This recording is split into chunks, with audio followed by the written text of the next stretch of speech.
What is the least amount of time you waited before varnishing a painting?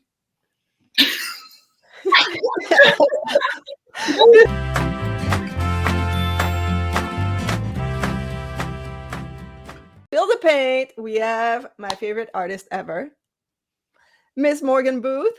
Woo-hoo. Hey, Alex. Are you ready to tell me all your secrets? Oh, I'm the most ready. Talking All about right. this is my favorite thing in the entire world. I know we've both been really obsessed with materials and technique and the whole behind the scene secrets.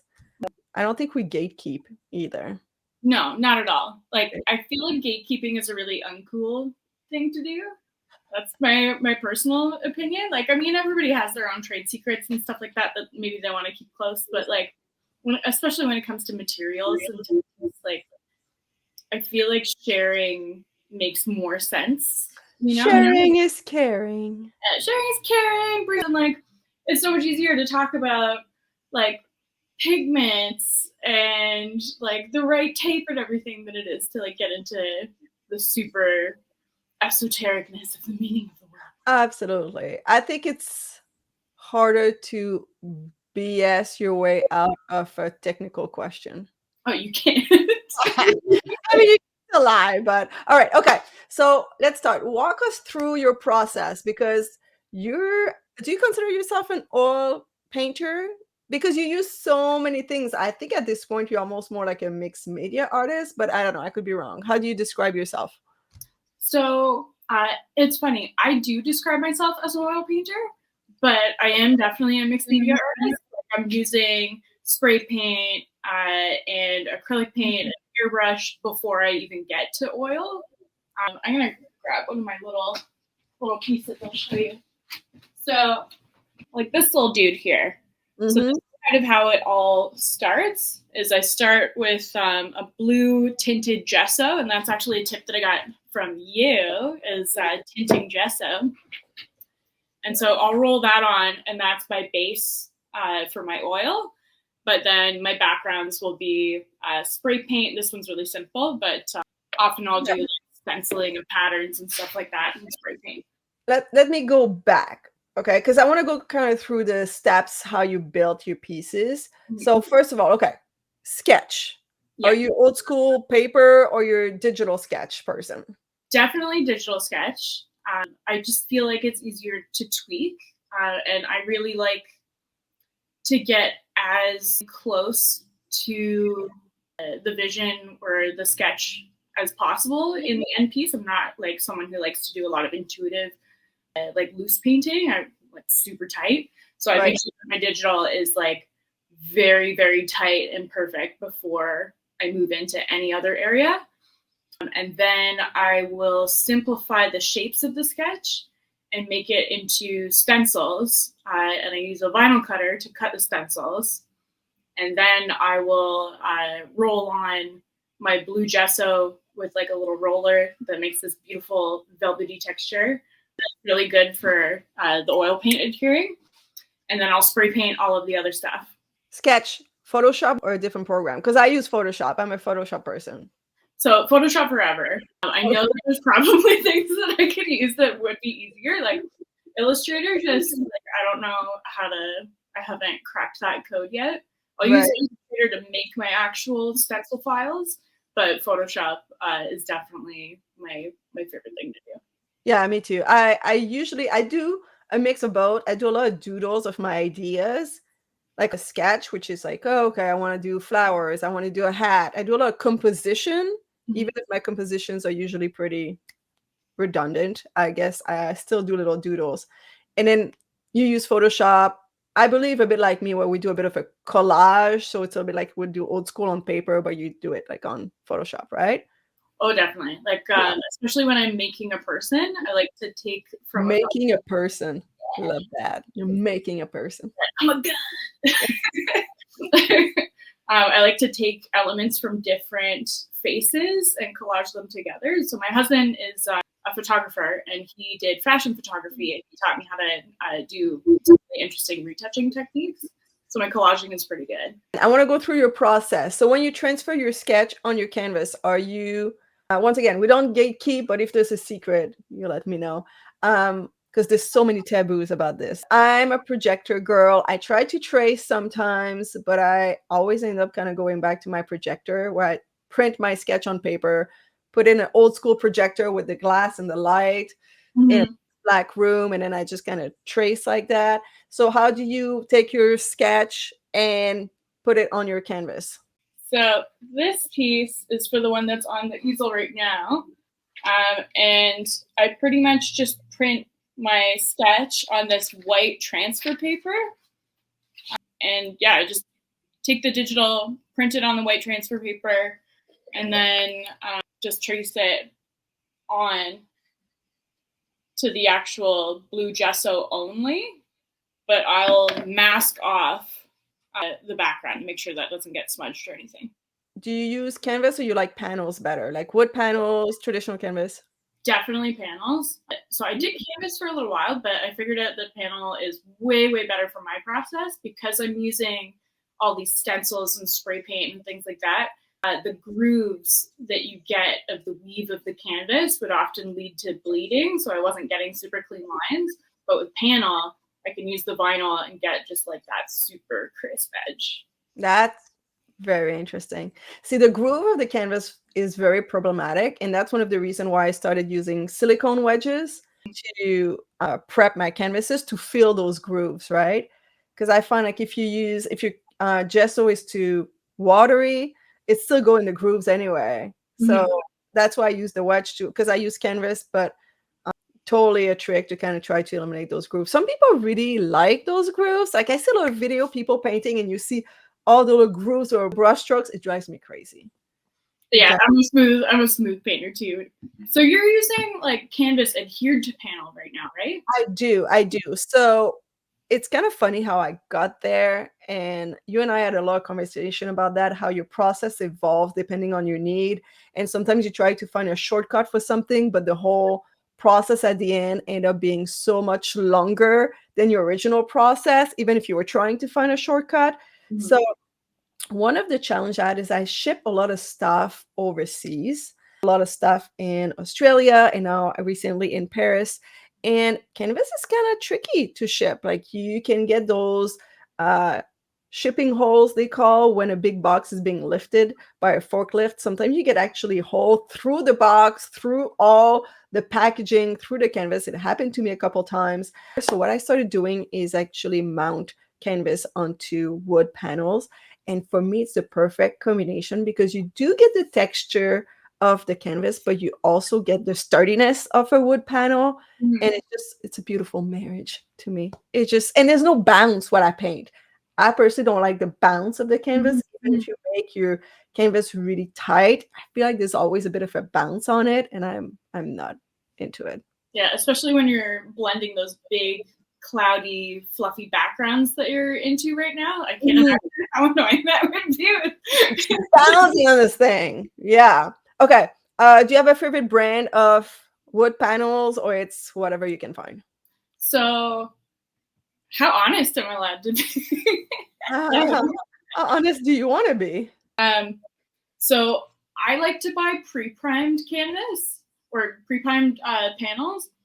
They are sometimes imperfect, so I buy them to kind of like cut the time of having to prep a panel myself because I hate sanding. Like I don't know what it is. It just like gives me like the sensory like absolute ick. I hate it so much. No sending ASMR for you. Yeah. So I buy the pre-primed panels. Sometimes I end up having to fix them and like take care of them, and like they're not perfect. So I'm still searching for my perfect panel. So panel makers, get at me. You talked a little bit about your process, how you built your pieces. If you had to tell me layers by layers, you have your paint, your airbrush, your traditional painting, your stencil. Like, what's your build up? So Gesso, I guess. yeah. So first I cut all of the stencil in the vinyl cutter, and then I lay it down, and I'll take out whatever piece is going to be the oil, and then I will use a roller with tinted tri-art I just got all my show and tell here with tinted Triart clear gesso, and I'll roll that on with a tiny little foam roller that creates this like beautiful velvety texture that's super easy to work on. And then I will cover that and mask that off, and then deal with the rest of the pieces of the stencil with spray paint or airbrush, depending on what area I'm working on, how complicated it is. If it's for like big areas of the painting, I'm usually using spray paint, but if it's really intricate little stenciled patterns and stuff like that, then I'm probably going to go for the airbrush. I want to do a shout out to Triart because their clear gesso is one of my favorite product in the studio. And this is not sponsored by Triart, but I just want to say they have such a good clear gesso. The most famous one I would think is the Liquitex clear gesso, which I think is the most common or easy to find one. But to me, it's so sandy. There's so much tooth to it that it's grainy, and I find that it needs to be sanded down after you put it on. It's so grainy that I find if you're really rough with your technique, you can actually kind of remove some of that gesso when it mixes with your paint. Like, I don't know what it is. Probably. Right. Yeah. Right. But the Triart gesso, I tried a few other ones here because I'm working from the United States right now. And so I tried a few random ones from local shops or even Amazon. And no, like they have the perfect recipe. They really do. Yeah. We're one of the funny things about gatekeeping is that we're like, oh my god, all the Triart's gonna get bought up. Well, what's funny is it's really depend on your needs too, right? Because it could work for us, you and I, and then it might not work for someone else, right? I know an artist that love the Liquitex gesso, and they do 4 or 5 coats and they sand in between, but that's very labor intensive. Yeah. So labor intensive. Sanding. Ugh. I love it. I think you're known for your very buttery portrait. That's how I'm gonna describe them. I feel like the skin texture, it's so velvety. And I know that you have a little secret about the tool you use when it comes to your brushes. Oh yeah. I'm looking around because I set up like all my little show and tell items within Artsy. So my absolute favorite way to blend with painting is using cheap makeup brushes. So like artists are not unfamiliar with using mops to get really nice gradient blends and things like that. Yeah, you have your classic mops there. And I do occasionally use like a nice mop from an art brand, but I found more often than not that like just really cheap makeup brushes from like Amazon or like the counter at Marshall's or whatever is the best for blending for me, because the fibers are so incredibly soft because they're meant for skin. And so when I'm painting, I'm using a dry brushing technique. I don't use a lot of medium. And I'm just like able to get such super smooth blends and just like move tiny layers of paint at the same time. Because some of them might be cheaply made, don't you lose hair?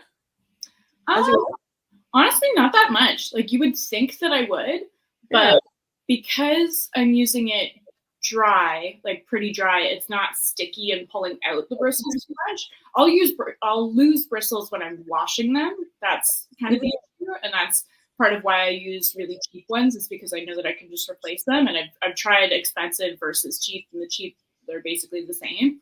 But yeah, I don't actually have that much issue with shedding. But yeah. I'm really rough with my brushes, and at the end of a painting, I always have to spend a good 15 minutes like removing little boogers, paint out of the canvas, and little hair out of the canvas. But I used to buy really cheap brushes too, and then I did switch to Trekell a while back. Just not a plug, just being transparent here. They're just so affordable, and it just and I think it's the equivalent. Like you're basically mimicking a mop brush, right? Like we're holding the same thing essentially. or yours is like a high, nice quality, and I know that I'm gonna ruin mine. Yeah, I feel like I've been doing really good at taking care of my brushes and washing them once in a while. So Terrible with that. Another reason why I buy crappy brushes is like there's literally brushes sitting in solvent right behind me right now. I don't use solvent anymore because I'm trying to be chemical free. I put them in the freezer.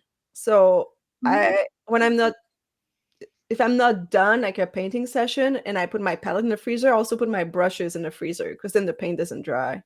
Well, that's right. I do a little solvent rinse after every session so that it's dry by the time I come back. But yeah, I don't. Yeah, the freezer is a super good idea. Yeah, but there's paint on everything in my freezer. Like if I'm cooking French fries, there's like paint on the French fries, just everywhere. Okay, let's talk about your favorite thing ever, which is varnish. I have such a frenemy situation with varnish. And yeah, the running joke is that anybody that knows me will hear me talk about varnish at length, probably. Yeah, I think all artists have a love-hate relationship with varnish. Gloss, matte, or satin? So these days, satin. It just is so forgiving. So I went through. No, you hate it. No satin for you. I tried. I think you gave me a bottle of satin at some point. I ended up with satin at some point in my studio, and I don't know if it's you who gave it to me, but I don't know what it is. It could be the material I'm using with my paint, but I feel so. I varnished a painting with satin the other day, a couple months ago, and I feel like my painting drank the varnish, and I ended up with almost like a powdery finish residue on top, which I guess is the additive they use for that satin finish. Yeah. But it was uneven because I put my varnish with a brush and I could see the powdery deposit on top in brush stroke manner. Oh no, it's insane. I was panicking. It was a huge painting too. Hated it. I ended up putting another layer of gloss varnish on top, and I feel like it kind of helped spread it out and saved it. But no, don't you have the same problem? So I did, and I'm sorry I gave you that bottle of varnish because I didn't like that one. I gave it to you to try. So I don't use liquid varnishes anymore. I know that that's kind of controversial, but I've only ever found that the satin works for me in a spray. So I use the Winsor Newton spray varnish for oil. And yeah, when you're using a liquid varnish with satin in it, it has mattifying agents, and that's what gave you that chalky thing. And so the painting needs something to drink first to like fill it up. I know I should have oiled it out. Yeah, I don't know. Varnishing, oh my god. So I'm happy with the way that I varnish now, but like the struggle of mine that I literally have spent years and years and years and years trying to find the perfect varnish for me. And I have all of the art supply store receipts to prove it. But right now, the way that I varnish, and this one's going to get some varnish today, is I mask off the background and anything that doesn't need protected or anything that isn't oil, and then I'll spray that, and then I'll remove the masking. So I'm using like a clear plastic masking film that is pretty good at preventing bleeding, but it happens sometimes. So let's talk about that because we talked about oil a little bit, but so you use acrylic as well. So the airbrushed parts are acrylic paint, liquid acrylic, I assume. So sometimes this will be like the background, which is a water-based acrylic spray paint by Montana. And usually I'm just straight spray painting that. But if I want to use a color that I have in a spray paint in smaller areas, I'll actually decant it and put it into my airbrush. On an archival standpoint, you want to layer properly, right? You want your oil to be on top of your acrylic. So you layer, just so everybody understand, you don't put acrylic on top of your oil. That's also why you mask, right? Yeah. Right. So the oil parts of my paintings and the acrylic parts are completely separate. Other than the fact that I mix acrylic paint into my gesso, but that doesn't represent a problem. But yeah, never putting acrylic over oil because it just won't stick. That's very complex. I feel like it's a little bit like I was talking about earlier, which is you find a way to try to simplify your process And then it work, but then you end up adding a million steps. I'm the same way when it comes to my sketch, which is I was like, oh, I'm just going to trace and using the projector, but now I ended up using a layer of clear gesso before my sketch because I like to draw on the clear gesso because you can see your pen marks or whatever you're better. And then I seal my sketch with another layer of clear gesso. And now I do another layer. Yeah, I sandwich it. Exactly. And now I do another layer of diluted down burnt sienna mixed with a little bit of gesso on top of that. Oh, I thought that was under. No, I put it on top of my sketch. Yeah, because I couldn't sketch on top of my I'm working on this giant painting right now, but sometimes I do my burnt sienna layer really, really dark. And then when I was using a pen, I couldn't see it. So it's just one of those things, once again, that as you develop your process, you end up adding a bunch of steps. And I guess that's how you develop your own kind of formula to it, right? Oh, for sure. The tweaking and perfecting it. I did change something though to my layers. I'm having a lot of issues with my rotator cuff right now.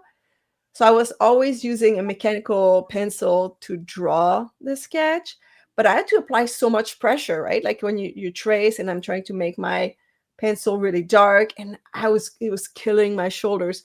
So now I did my sketch the other day with an acrylic marker, which obviously way darker, but physically easier because my shoulder was dying. I was dying. It's funny how just like a small amount of pressure, but repeated for such a long amount of time, and especially when you're tackling those gigantor canvases. So the one behind you is like 6 feet, right? It is. It's 6 feet tall. Yeah, so pressure for so long versus just like using a brush pen or something like that. Like it's funny, little tweaks make such a huge difference.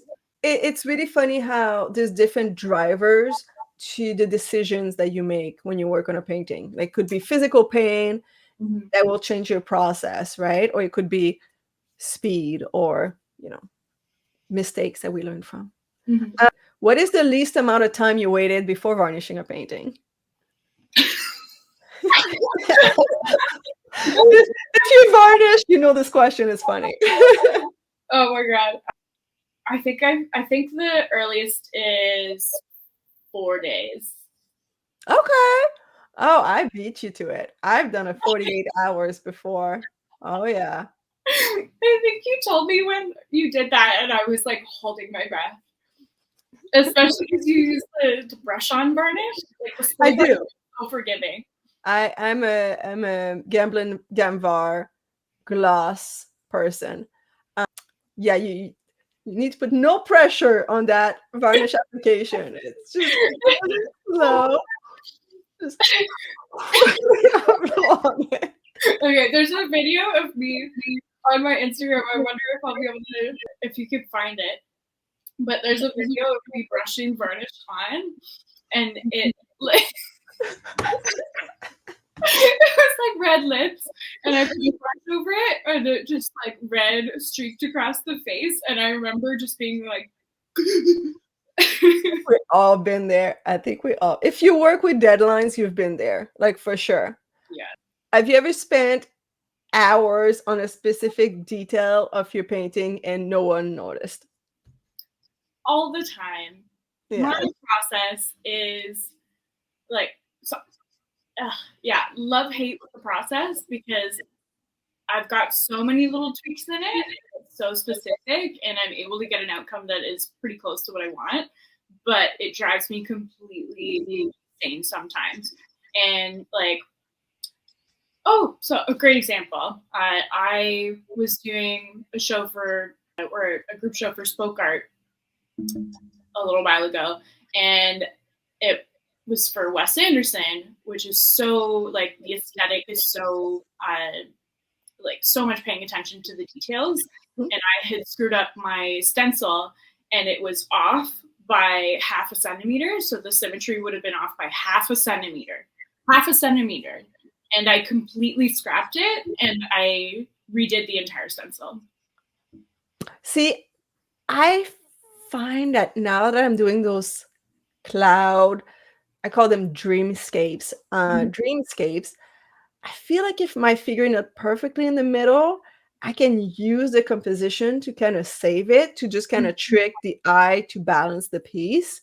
But if you have a really plain background, yeah, you're screwed because that balance would be totally off. Okay, a little bit of tea here. Have you ever tried a product that was so bad that you threw it out immediately? Full bottle in the trash. I don't know if I have. They all kind of like languish in the back of the studio cupboard until I come upon them again and then forget that I hated them and use them and hate them again. I think that's fair. How about you? I think the only product that I'm very dissatisfied with, or was for a long time, was soap, like brush washing soap. But now I found my soulmate and I don't buy anything else, which is once again the Trekell brand. Linseed oil soap is just amazing. I'm in love with it. But I do probably in my shelf have 6 or 7 other paintbrush washing product, like liquid, soapy, solid. I used dish soap before, and it's just, I don't know how those things sell in store. Like this one is just the traditional pink soap. I don't know why people buy this. It doesn't remove oil from your paintbrushes. It doesn't work. I don't know. Not for me. And so many soaps too will just like completely dry out your brushes too. Right. If you use turpentine to wash your brushes, which makes sense for some people, I'm always worried because I wash my brushes in my hand as well. Like I usually have a brush. I usually do this with my brush to wash them. You're not a gloves. You're not a gloves girl. I'm not a glove girl, but I use my hand. Yeah. But this is why I use linseed soap now. But yeah, I don't know. I'm worried about mineral spirits and turpentine and all this stuff. I don't know. You should do, so I have like a little makeup brush washing mat that I use to agitate the brushes so that I don't have to, have you tried that? Yeah, I had one before with a circular thing with little spikes. You can kind of go over it. Also have one of those brush holder, and there's lines at the bottom, so it kind of things. But I don't know. I think I like to feel it, and I can look at the bristles and all this stuff. I don't know. It's a manual process to me. But like I said, I put my brushes in the freezer, and I'll do a wash the brush day, which is an hour of me brushing. Washing maybe like 50 brushes or more. Yeah, I hate brush washing day. For someone who paints, like the oil component is just a few colors, like it's monochrome. But I use so many freaking brushes. Like brush washing day when I use only a couple of colors is wild. So many brushes. I find before I start a session, I select my brushes. I don't know if you do that as well, but I'll be like, okay, I need a flat, I need a round, I need a small, I need a mop. And so I set up maybe 4 or 5 brushes for my painting session. And then time is off, and then I'm done for the day. And then I look down and there's like 30 brushes in front of me. I'm like, how did that happen? You get in the zone and you're like autopilot, just grabbing. And there's like 5 of the same one. Yeah. Why? I don't know. Oh, hey, what do you wipe your brushes on while you work? Are you a paper towel? J cloth. It's a lint-free cleaning cloth, and I have a bunch of them. They're disposable, but I'm always because I'm using dry brush most of the time in my technique. I'm always taking as much paint as I can off of the brush, basically after like every stroke or every blend. And I found that that's the best for being lint free. Like This is why it's so fun to talk to artists about their process, is because it's like little tiny things like that. Like for me, I'm like, it's so fun to talk about lint-free jade cloths. Yes. But like artists for real have just tiny, tiny little things that improve their process. Because before, I think in the beginning of when I was painting, I was using paper towel, and I was getting like little fuzzies or little bits of like pulp that would get stuck in my brush, and no bueno. Can't do a towel either, because then you're getting like microfibers on it. How about you? You use it. I use towels. I use old washcloth. So when our washcloth at home gets really old, that's what I use. If we have old towels, I'll cut them. I don't find that I get like fluffs in them. Paper towels, yes. I'll use paper towels at the end of my session to just kind of remove the most of the paint that's on my brush before I wash them or put them in the freezer. But I'm a washcloth person. Yeah, it works for me. I remember one time you gave me a really cool tip about how to get lint and stuff out of my painting. I did. Yeah. Oh, past me is so smart. No, what did I say? You told me to use a little paper stump, like the hardened paper things that pencil crayon artists use. Yes. I used to do that. Yeah. Why did I not remember that? A tip that you forgot yourself? Yeah. I used to do that. I forgot. I haven't done this in years. Yeah, I still use it. That's really funny. You know what? That's something as well, as you evolve and change all those little details in your technique. There's stuff that you let go, and obviously stuff that you forget that you used to do.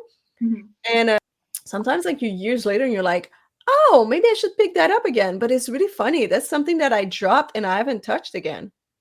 Okay. Yeah, I remember. So anybody listening, it's the paper stump, where it's just like the spark of paper, and then you can just nudge out any hairs or whatever, and it's so gentle.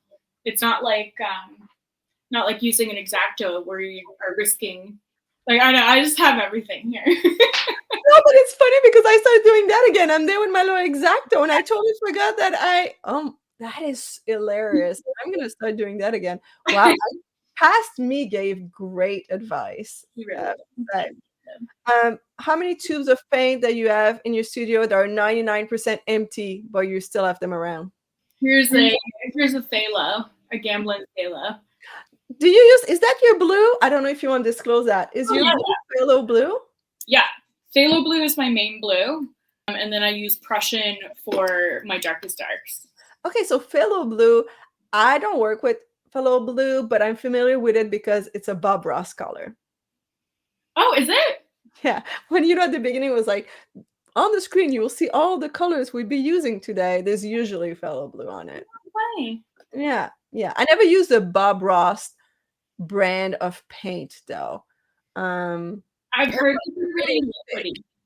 Yeah, they liquidy. Oh, so I've heard, or maybe it's just I'm thinking of the liquid white because he uses liquid white. Right. But I've heard that there's a lot of binder in them.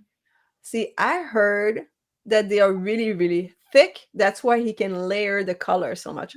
So if there is a Bob Ross student graduate out there, reach out to us. Let us know, because we want to know about the Bob Ross paint.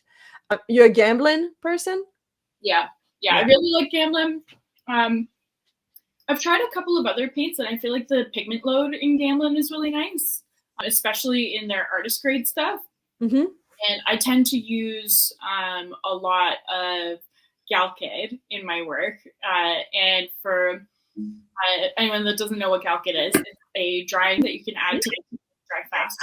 As an artist that's doing a lot of group shows, I got a lot of deadlines all the time, and I don't always leave as much time for drying as I would like. And so the Galkid really, really makes an impact on that. And I find that if I'm introducing a drying medium like Galkid, I need a paint that has a high pigment load so that it can take being mixed down a little bit. I don't use a lot of medium. I'm mostly a pure paint kind of person, but I do use a little bit of solvent-free gel, which is a product, solvent-free gel by Gamblin. and I really like it. I like it because it has a nice texture that mimics the texture of the paint already. So you're not working with a completely different texture when you apply it. And I also like the Gamblin paint because you're right, they're so pigmented that you can dilute them a little bit and still have that coverage, right? Gamblin all the time, or do you use a couple of other ones? Yeah, I try to use Gamblin for everything. The only time that I don't, in the past, I was given samples of other brands and I end up using them. Or if somehow I go to the art store and there's a beautiful color that's completely out of my usual palette that is looking at me and say, buy me, I'm so pretty. I might buy it. But for my limited palette, because I use the same colors every time for my skin tones, they're gambling pigments. But I'll dabble sometimes in other brands, like I'll cheat a little bit if it makes sense. How many colors do you typically use? Oh, that's another thing, right? You start with 5, you end up with 30. For my skin tone, it's always kind of the same: yellow ochre, burnt sienna, burnt umber, Payne's gray. I never use true black in any of my paintings. I never use true black, Mars black, any type of black in any of my paintings. I always mixed a burnt umber with Payne's gray. Payne's gray is my black, which is a really dark blue. It's called gray, but it's really a really dark navy type color.